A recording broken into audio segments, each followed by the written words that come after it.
Hello folks, I'm L.A. Little and this is today's short take. I'm looking at the gold shares.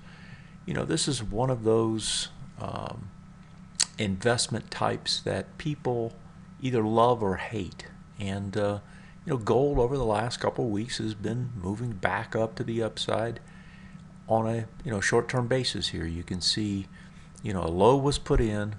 You got a nice big spike up here on volume. You got a nice big spike on volume, right? The trend here has definitely been back this way. And if you look at it from the neoclassical perspective, the test was here on this swing point low. And when it got over it here, that more or less told us that now we've got some sort of a range trade. So if we broaden this out, we're in the middle of the range. From that perspective, it's kind of hard to be an investor at this point, or a trader even at this point.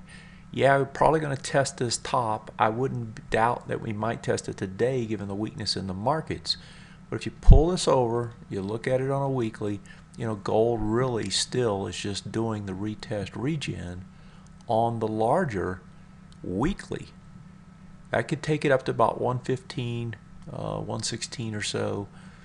That, to get gold to turn, it needs to trade over this price point. And I'm pulling it over to look at it. It's 119.62.